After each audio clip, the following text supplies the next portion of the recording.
Hello, everyone. Long time, absolutely nothing. My name is Chris, and we're here for the director's commentary on the Coreline live video. And with me are 2 out of 5 of the people involved. We have, of course, Dave Laurie. Say hello there, Dave. Yeah. And we've got Neil, who was our VJ and general producer of videos for the evening. Hello, that's me. Yeah, so this both of these two people were instrumental in bringing this little arrogant jaunt about. Neil discovered this ancient visual artifact buried deep in a backup drive and sent it to me, and I was like, oh, look, it's Infest next week, and we should probably do that. And then Dave, in about 3 days' time, as of recording this, Dave, you're going to be back, air quotes, on stage, air quotes, at Stay Infest. Correct. That's right. Yep. Playing with London After Midnight. Holy crap. How did that happen? How did that happen? Yeah. Right. Yeah. So, I suppose actually, that's a good segue. Just give us a brief, it's been 13 years, holy mother of Christ. What's everyone kind of done in the interim? So I kind of stopped. It was only 2008. It was 12 years. Only 12 years. Only 12 years. I stopped Coreline shortly after, not shortly after, about 6 months after this, for various reasons, including a massive unrelated breakdown. Eventually moving to Ireland to follow my twin joys of earning loads of money in IT and just playing tons of actual acoustic music. So now I play a bunch of acoustic instruments, mostly trad and some live electronic stuff, but have not done anything in this process for very many years. And we miss it. And we miss you, definitely. A proportion of people miss it, and I do like this. I would say this gig changed the face of the Infest opener, but I owe a massive debt to Brian Graupner, who the year before brought the Gothsicles on stage and really broke the ice on the first act being the cabaret act, at least in my mind. And I was absolutely kind of riffing off him, riffing off 5FX and a load of other amazing bands in the scene at the time to bring more. Yeah, 5FX were playing that Infest as well. Yes, they were. I remember hugging Professor Woblex out the back because I'm a massive fan of that massive, weird, multicolored worm suit. Those were the days. Anyway, Dave, what have you been doing in the last 12 years? I moved to America, and I've basically been doing freelance music production, composition. Got a lot into sound design and audio post-production for film as well. So it's kind of like split between doing music production and film audio, and getting more back into doing music really, what with me getting into the band. And I've got a new project that I'm starting up as well. Don't know what it's called yet, but it's going to be something, and it's going to be loud, and it's going to be noisy. Quite exciting. Yes. Quite exciting. And Neil. Hello. I've been continuing to live in Leeds. Well, yeah, I've been working at Rockstar Leeds Computer Games for 14 years now. So still doing that, yeah. And since then got married, so I've got less time to spend stupid amounts of time making videos like this, which I did at the time.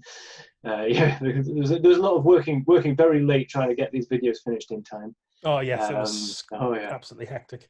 And 2 years after, hello. No, I was going to say, I think for everyone there was all kinds of random late night stuff going on. You know, Keith's not here, but he had to get that carrot costume working, and I had to saw some baseball bats at one point and beer barrels. I remember that was a weird thing. I think we all had that kind of stuff. There's a small chance, dear viewer, you might be one of the few people who have not actually seen the full gig video before.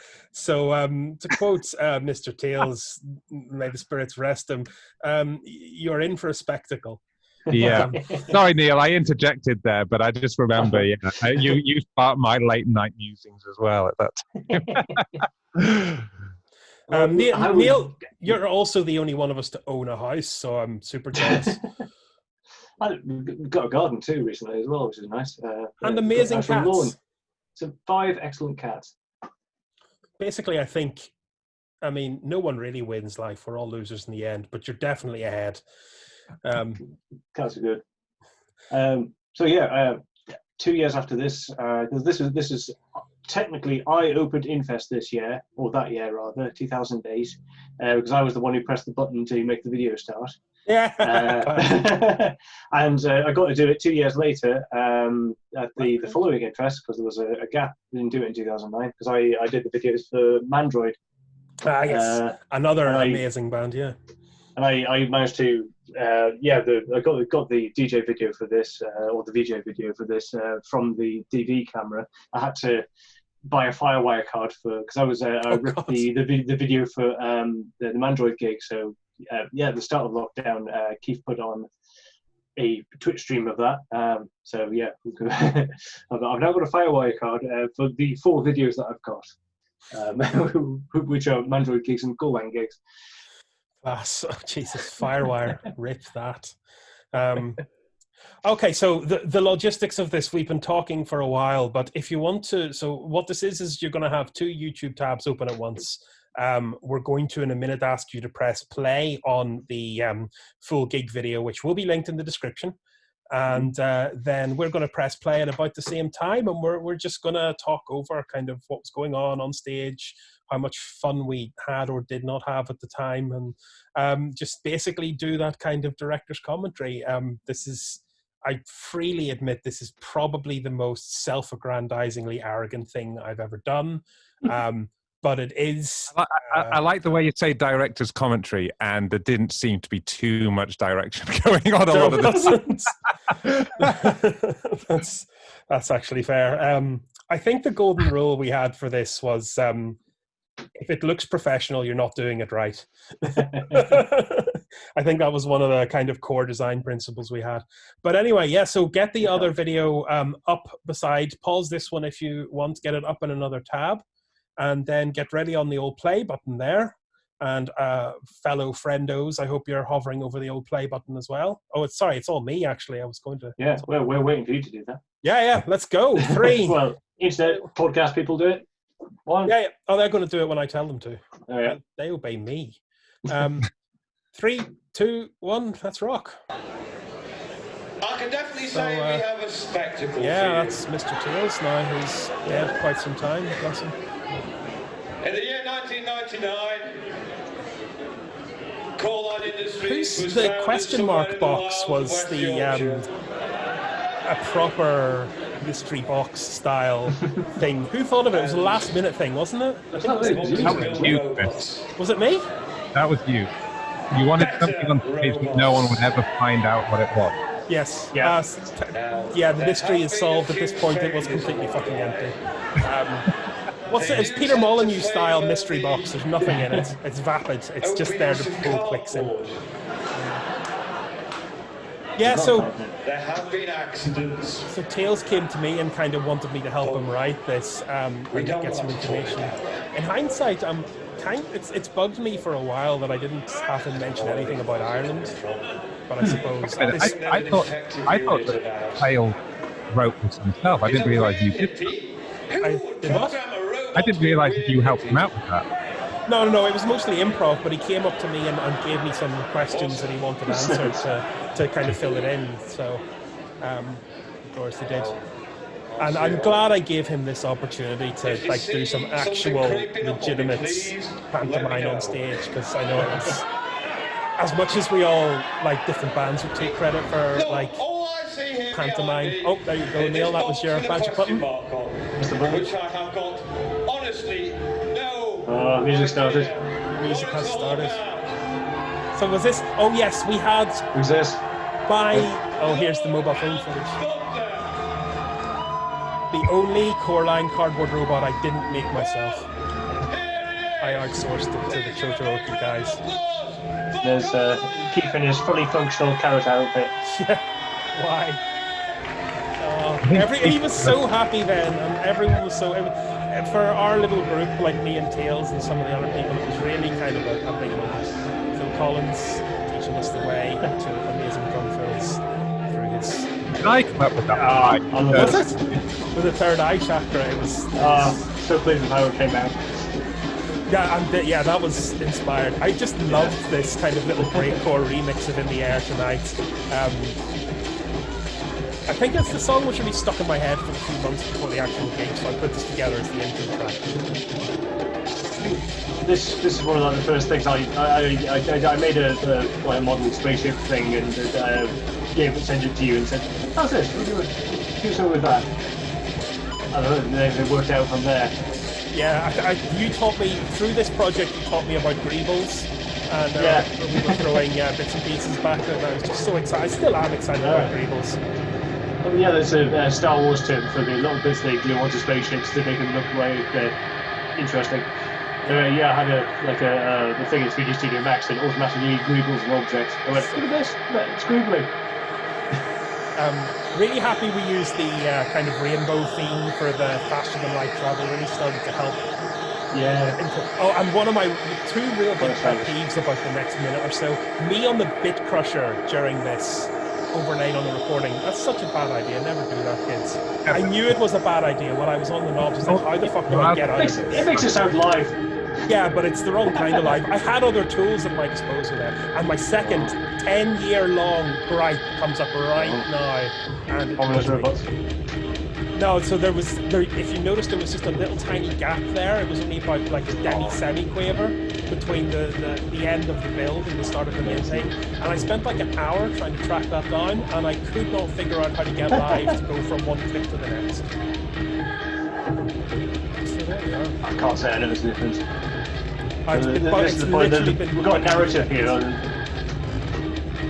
But at this point in the robot narrative, it's ominous, shadowy pictures of robots. Yeah, scary, mass-produced danger, probably robots of some description. Oh no, you imagine. Yeah, that was all planned. Oh, here we go with the Dave, talk us through the beer cans.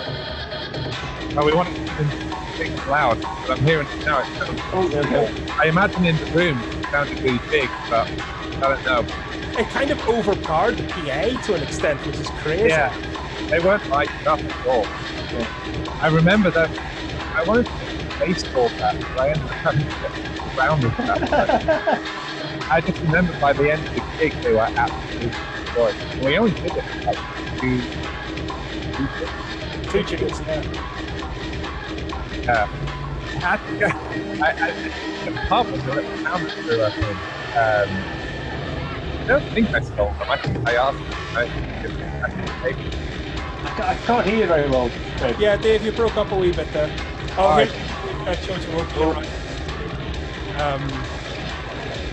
See, the microphone for this, I think it's the microphone on, it was camera I borrowed off Jack, was the one that the Gigglers videoed on. And it was just the camcorder was on the back of the stage by the sound guys. Yeah, to be fair, I can't, I was so busy on the night I couldn't know what was going on. This, I don't know, part of me was like the question marks were on stage for too long, and part of me was like this is just absolutely fucking perfect. I also love the pan shot behind the cat robots. It's just kind of very sinister, and then really reprises itself later. It's very good direction there, Neil. 10 out of 10. Did you do it? Yeah, it has got the cat. What's kind of funny was that Keith and I actually hadn't seen any choreography. We didn't know what we...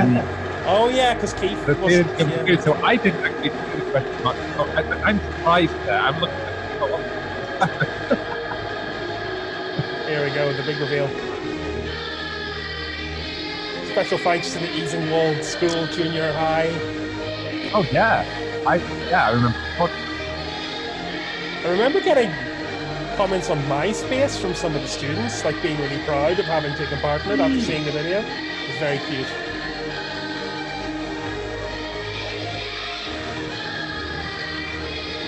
And here we go with the reveal that the robots are actually your friends. Hello. That's... Oh, they're so good! They're so good! That's probably the last time I did a character animation of some kind. Oh, you're wasted on not character animation. But they're doing tools programming these days, so Well, robots are a kind of tool. yeah, that I guess so. There's a little Oh no, this is Spider-Bot. yeah, Spider-Bot. Cat Tank it was. So this phase out here where I collect all the highs and accumulate them, just right now, was enabled live effect, and I actually liked it so much I cut it into the master recording of the actual song that we ended up putting on the CD. So that's great. Great one by this. Cat Tank, hello friend! Meow. We didn't get any of the shots with him doing his little ear wiggle, did we? It's very good.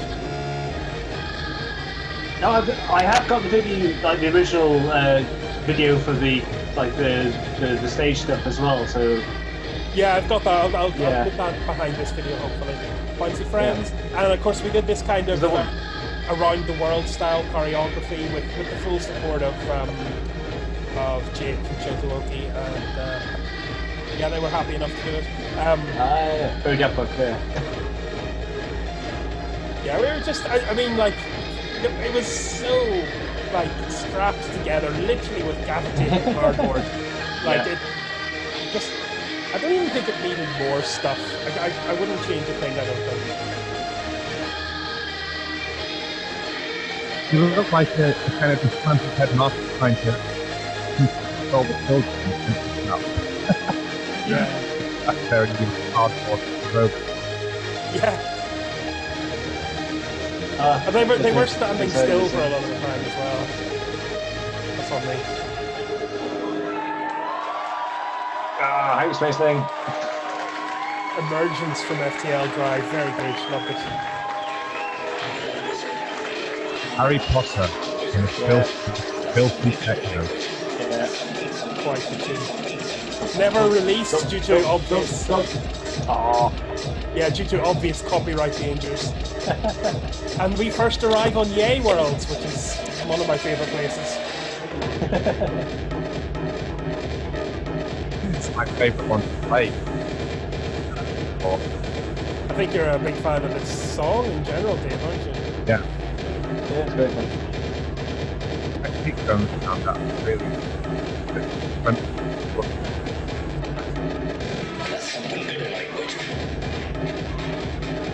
I did like the little shuffle at the top end of this, you can just hear from the high frequencies there. It's and just to kind of, what's going on technically here is I kind of had an authenticity complex about doing something live.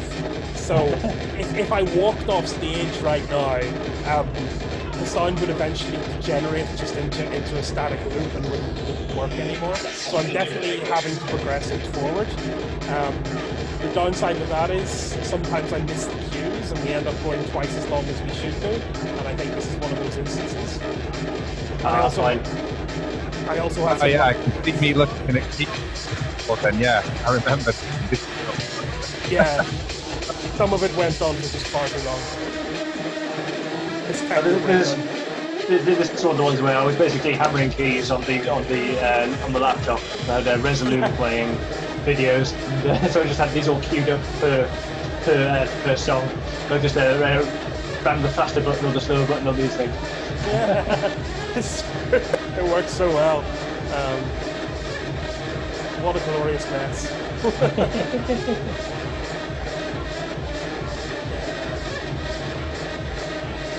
When I was doing the original editing for the video that we uploaded to YouTube, yeah, I had to try and I wanted to get lots of my video in there just so I could show off this stuff that you can't quite see through the fog or whatever. Yeah, but I wanted to make sure to get plenty of Chotowoki in there as well, because I don't want to like cut out their dances. There's a bit of a balance there. Yeah.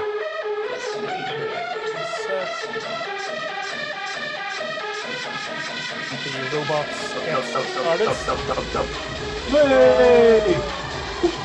This is handy now because I've got like a 7-meter MIDI cable, which lets me roam the stage a bit more. I still have it to this day. I still use it from time to time. It was very handy for bouncing about. I didn't do as much bouncing about, but because I had to be involved in keeping the tune moving forward, I kept coming out here, exactly here, coming out stage left, having a bit of crack, fucking about, and then realizing, oh shit, I need to go and check where I am in live, and going back and checking. It was fairly stressful. I should have probably automated it a lot better. I remember you showing me that little controller. Yeah. I was like, wow, okay, that's awesome. That would be wireless, isn't it? There's a theater fox, isn't it? I still have it. I've been trying to turn it into a MIDI CC generator for some of my other synths, but it's quite difficult to program. It's very specifically designed for Ableton. Not the A, no, the phone. Oh yeah. Yeah. Yeah, So phone these pieces with the faces on it. Yeah. I think that was your take-up plate of what to get the A made. Yeah. I still have a bunch. I have one or two of these left. I keep them around in the big old Coreline box for sentimental value. Yeah. People still. I love Totoroki doing really well here, realizing that they're probably not going to get through the entire mail yay bag in time, so they start to kind of improvise, and the robots break down a bit, and they just start throwing stuff into the audience.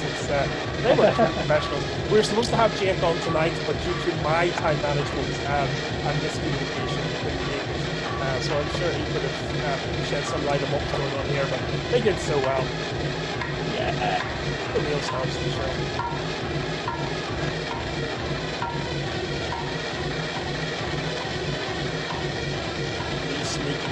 So I kind of wanted to get the Fader Fox to not stand behind the laptop, and ended up having to stand behind the laptop. Defeated my own aspirations. Sorry about that. Apologise for the song that I just played.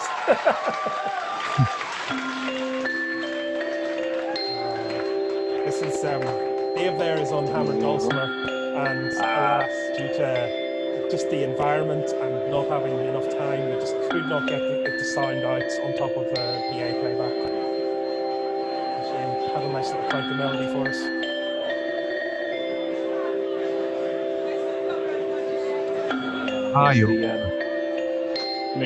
That's the Yorkshire Rose. Yeah. Something that's really good. This was when I was kind of trying to breakcore a bit better. This was back when breakcore was a thing.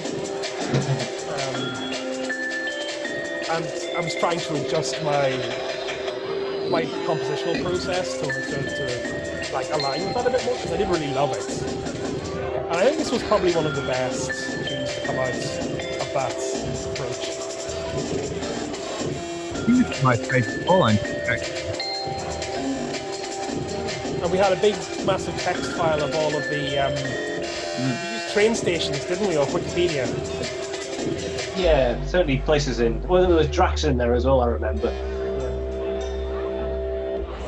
That bass is one of my favourite bits about this song.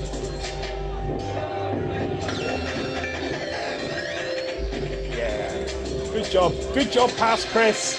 Well done, Chris. Yeah. I'd have spent more time focusing on this moving forward. It's such a good little performance tool. I could have done a lot more with it.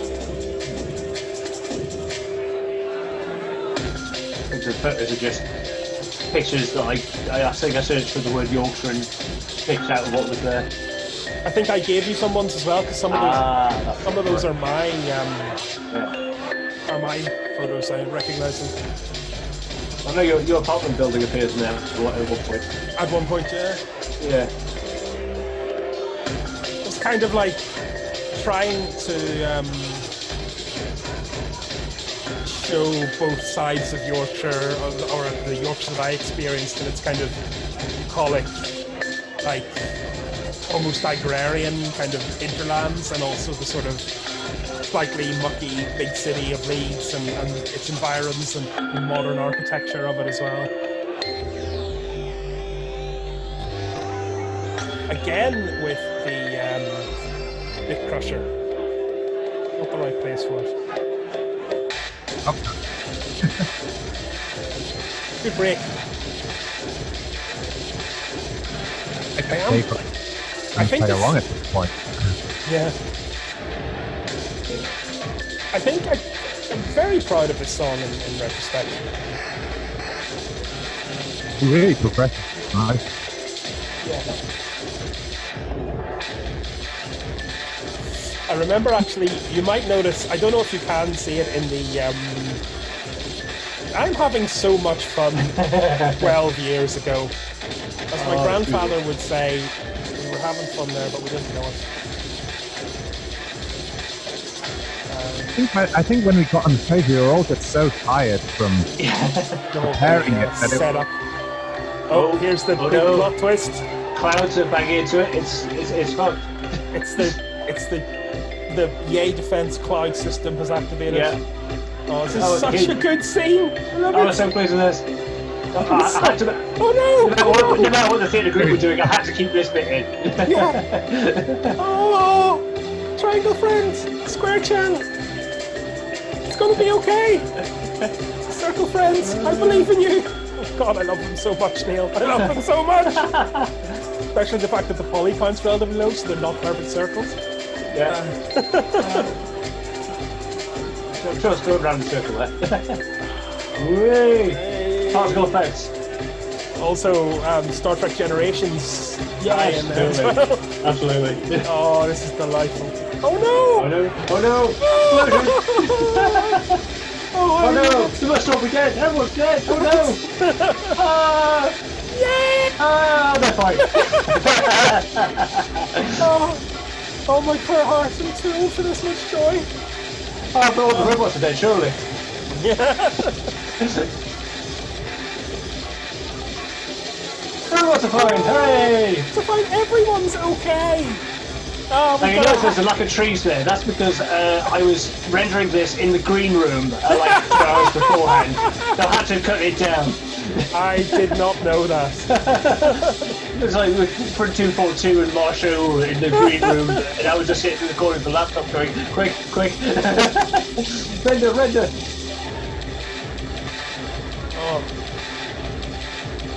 What a fantastic headliner from 242 was. Oh, it was wonderful. Yeah. Love seeing it. Everyone's fine. Everyone's happy. There's Boxbot. Yeah. Boxbot is my favourite, I think.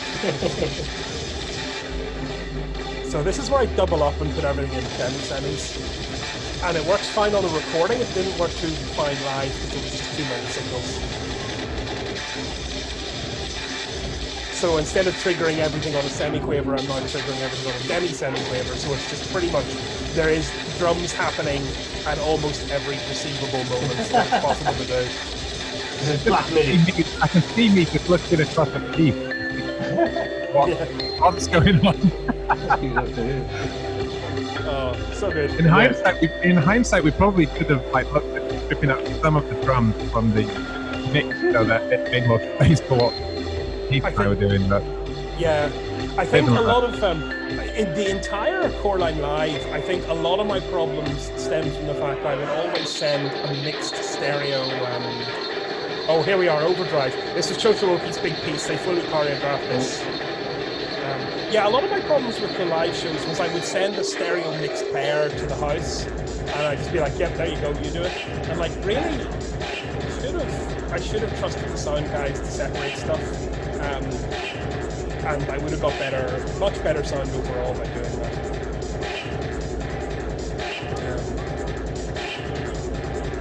I don't think there's any new videos, so I don't think I've put anything over them. Yeah, no, I think this is all just, this is their show. Yeah. And I remember we discussed this as well, like this is the bit where you kind of take a bit of let the action happen in the public stage. This, of course, was the big dance hall killer, as big as it got. This was the tune that's still pretty good. Yeah. Bit 244 for my kids these days, but like at the time, I think one of the reasons why I wasn't enjoying making this music as much as I wanted to. Oh, that string sample is from the Hut on File's Legs from Pictures and Exhibition. If anyone's interested, that's where I got it from. I did have a thing of trying to sample more classical music and bring it into the albums. Classical music fan made. course, that one was also the track was absolutely pure rock and roll. Another one of my regrets is me just hanging out in the back here, dancing around like an idiot. I should have taken my own advice and just let Jotaro take the stage. It's very clear I should be not trying to steal attention here. But I had barely remember these moments at all because I was just so busy. Stressed and trying to very consciously remember trying to force myself to enjoy it and just not really having the time.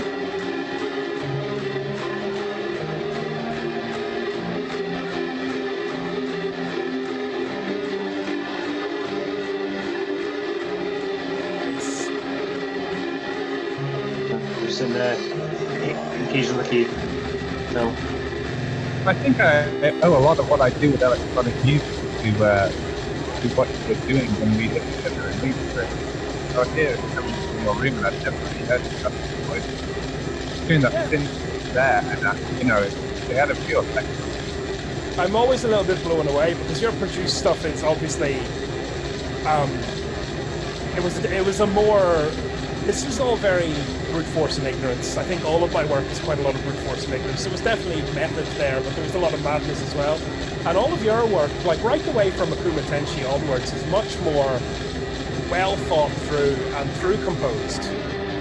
So it does mean a lot when people who like actually have a top to bottom plan tell me that I had an impact on them. I'm glad that it sounds like you put something on the plan. I quite like that. And now with the music that I'm doing, I'm really trying to just up textures rather than the songwriting. Yeah. For the century. I'd be lying if I wasn't listening to music that I wasn't moving forward and going to flood correct every now and then. Just to hear some of what can be done, in the low end. Maybe not. I would do some noise. What I'm doing is noise. I definitely had a massive effect. I remember this.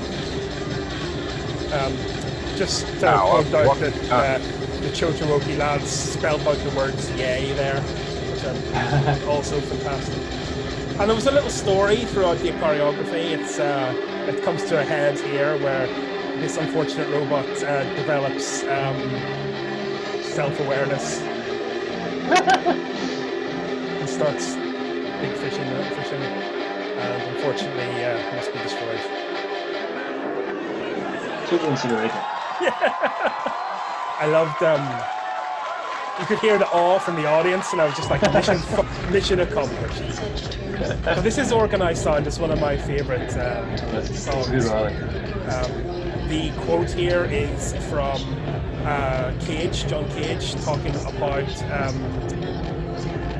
I think he's talking about Perez, and Perez's quote is Organized Sound. He was music is Organized Sound. I always thought it was Cage, but I'm pretty sure it was Perez. That really shows up in a lot of your work. The early 20th century art artists. It really shows up what you're doing.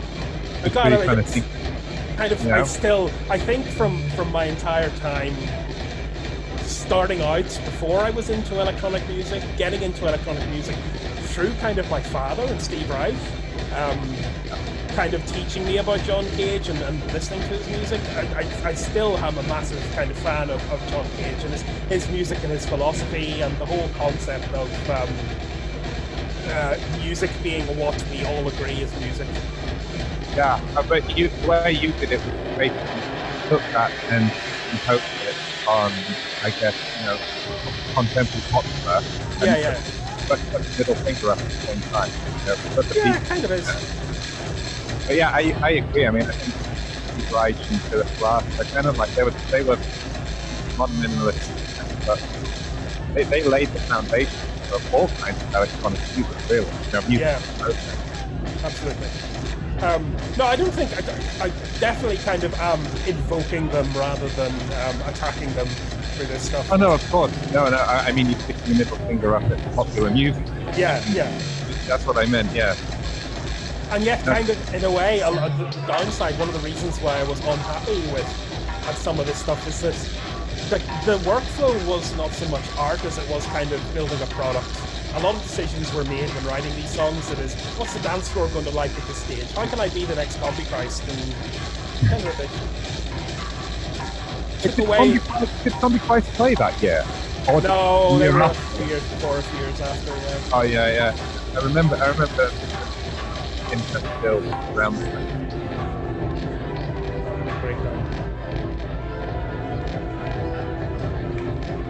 Behind the scenes, this song actually does have lyrics, which I'm kind of singing to myself during this, but I will never publish them because they're terrible.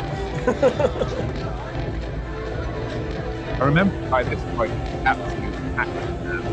Yeah, no. Think like, wow, everyone's. So it's first thing at Infest, so why would people be there? Like, people aren't expecting anything good at that point, but I think people were like chipping people in. Yes, was it slightly late? No, I think we opened on time. I'm sure we opened on time because I remember getting off stage, looking at the clock, and going, "Fucking nailed it!" Exactly. 35 minutes to the seconds. We were certainly making sure all our pals were going to turn up, and as locals that helps. Yeah, I think, and a lot of this is the Leeds crew as well, who would have had me voicing albums on them. What a good synth line. I still play this on the piano. It actually stands up okay as a piece of acoustic music.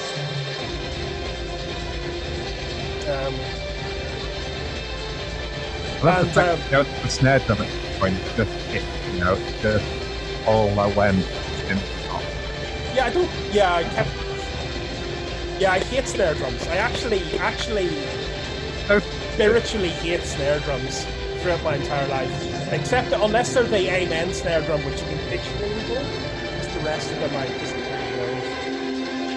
Oh, what a good. I should have copied this build across the original as well. I wish I still had the sources for this stuff, but it was lost in a backup incident a while ago, so I only have just the final AVIs. Just a lot of sketches, really, like Korean sketches. Because they're sort of like, I've had this sort of backstory of Coreline Robotics research and design. We're building all these robots for no fucking reason whatsoever. And kind of built a big lore about them. Never got a chance to use it. I just realised that you kind of foreshadowed after science. Very much like the whole kind of like the soap, the soap from Half-Life, Yeah, that's fair enough. Everything's kind of like a bit donkey. Wasn't Portal was out previous. Yeah, Portal 1 was out of this stage, for sure. Yeah. Oh, here we go. I think we certainly had it in mind for the design. Oh, lads. Hello, Infest. Thank you very much. Yes. Woo! This is what I think is coming up now. Yep, this is it. Some people have realised from the chord progression already. I seem to remember at the end of this, half the people loved us and half the people looked like they really wanted to stab us out. Mission accomplished. There's happy people there. I see happy clapping. This is, I want to point out that I am a very well accomplished folk singer and I can sing very well, just not in this register.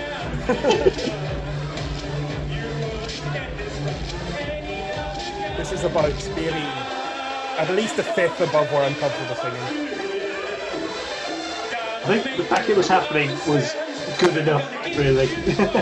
Yeah, and I think at this point, this was in the old layout of the venue as well. Yeah, at this point, right. I heard a lot of tales of people just kind of refuseniks upstairs in the courtyard going, hang on, wait, is that? What the fuck?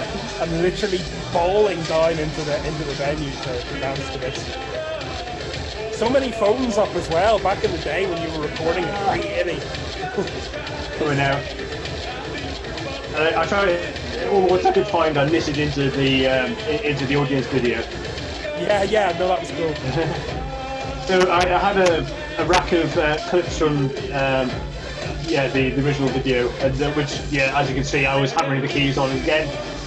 Yeah, it was going backwards and forwards. Worked out well. Yeah. And you got it. You did it before Gothicals as well, didn't you? 'Cause they were doing it. They did it that weekend. Oh no, Gothicals were the year before. But No, they didn't cover this. They covered this like a weekend later at really? another festival, didn't they? What you mentioned. Wow. And I just blew them out for this. I mean, this is a good cover version. I'm also proud of this. I'm especially proud of this little hi-hat, this little spinning hi-hat that's going to come in now. I'm so proud of it. Listen. Yeah, just those little flying hi-hats. Love them. Love them.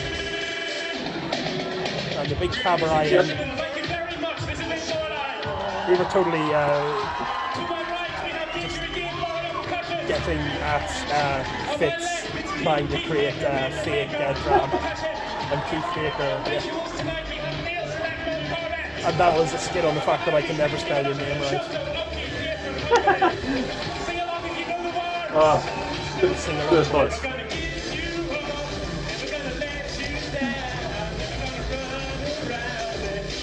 There's actually some nice reharmonization, well, semi-reharmonization, different inversions used in this compared to the original, which I'm also still pretty proud of. They're kind of more epic and more gothic. You'll have to do a 12-year anniversary release of this, I reckon. I don't know. I have no idea where this is gone. This, I think, might be the best recording of it. Just do a folk version then. Yeah, that's been done before, unfortunately. Please buy some of my things. I'm very poor. Yeah, this show was a huge investment. I think I spent about $1,000 on the whole thing. I've still got the license for Resolume, the VJ software that I got from you. Yeah. I pay my artists, sort of. Thank you. Well, there we go. That's it. You did sell a lot of merch that year, though, didn't you? I got what? You did sell a lot of merch. Oh, no, we made bank. And I do want to call out, we had a girl came up to me afterwards and was so blown away with it that she actually gave me like 200 sterling, just like saying, like, this is what is supposed to happen to this money. I've been called to give this to you. So much to her. I never heard from her again, but obviously Nice. I counted all that money as album sales, which is probably shady accounting, but at this stage I've given up filling in tax returns for the official wing of Coreline anyway. You know, I've got a That's Coreline records in boxes. Yeah, you should get rid of those. I have 2 boxes for sentimental reasons, and honestly, I tried to convince everyone to just destroy them or take them away, but other people seem more attached to this stuff than I am. Hence, one of the reasons for this video, I suppose. I've still got my CDs somewhere, but they're with all my other CDs in a box in the loft, so I don't know. I'll never see them ever again. Same with me. I've got them all like in a big flight case that says, "Do not open this unless Chris is dead." So people will think it's like loads of money, but actually it's just a bunch of noise CDs. I am not a good person. So that's thank you for listening along. If you've listened along to this stage, I hope you've enjoyed this weird rambling trivia session, and it's definitely good to hear from you two again. Dave, I wish you every success for the weekend. Hopefully this will provide I don't know, some kind of publicity boost for you. Not that fucking London After Midnight need publicity, for God's sake. Thank you. And Neil, thank you for all your hard work, both on the VJ side and in terms of being a tools programmer, the unsung heroes of game development, second only to QA. And thank you for giving me the chance to be vaguely like a rock star for like one night. Those were the days. Fair play. So thanks very much, everyone, if you got this far. I would say comment, like, subscribe, but basically all this channel puts out now are short panoramic videos of places I visit in Ireland, so probably don't comment, like, or subscribe. But do check out the description for links to this year's charities for Stay Infest. Yes, they are raising some money for great charities, and it is free to join there. It is free to join in on Twitch, Discord. It's so if you would normally go to Infest, maybe put some of that money towards donating towards the charities that they are raising money for. You may see me in chat spamming all my top tier other streamer emojis. I will be there as well, for sure. Neil, are you going to be there? On Awesome. Twitch, I might as well. Yeah. Yeah. So Yeah, I think they're doing the chat on Disregard, Discord. yeah. Yep, they're all on Well, set up on Switch. I have paid for my Infest ticket, so I might as well go onto the Twitch. Yeah. Oh God. They said it's going to work for next year, so here's hoping. That's nice of them as I well. had non-refundable accommodation, but never mind. Yeah, well, that's the least of your concerns in the middle of a global It was a pandemic cheap with one. hundreds of thousands dead. Yeah, so thank you all very much for tuning in. And thank you both for joining me. It's been a stroll down memory lane. And we'll see you again, maybe. Right, Cheers. so, Take cheers. care. Bye. Bye-bye. Bye.